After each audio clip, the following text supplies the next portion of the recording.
Fadzai Mahere Azvijamuka Azviramba akati aiwa Wikino Chivhayo angabve from Norway oti achitodhimanda achitoti aiwa ndini first hand ndiri muhomwe maidi munangagwa ndinoita madecisions hapana chinonimisa oya achikota mashoko akataurwa muleaked audio yaWikino Chivhayo the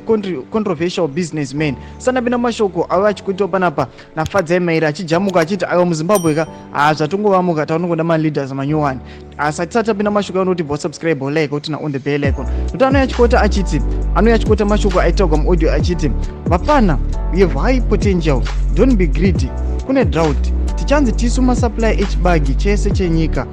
twamuri kukumbira utu tuma running cost next week kuri kuya ma 5.2 million ndokandirai ma 1 million just to keep you going ipenjeni musaite dzungu ndiri mukatikati aiwa ndakachibata kuti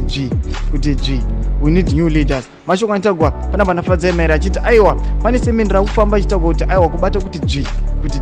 aiwa ndori kufamba tichitagwa mazuva ano achiti aiwa zviri kutagwa naWikino Chivhayo takuda maleaders manyowani anoda kuti aiwa vari corrupt vakomana ava ma 5.2 million haangobvi from Norway achingokandigwa vanhu achiti aiwa munyika yeZimbabwe tauda maleaders manyowani nokuti Wikino Chivhayo ava kuinvolva matenders emunyika yeZimbabwe ari corrupt saka chimbotiudzai mafungiro enyu muri kudii pamusoro pemashoko aFadzai Mahere achachiti aiwa matauda maleaders manyowani noda kuti idi munangagwa mainvolvements aakuita naWikino Chivhayo asisiriwo pita comment section medu mutidze mafungiro enyu sanosubscribe kulike achita kuti on the bell icon.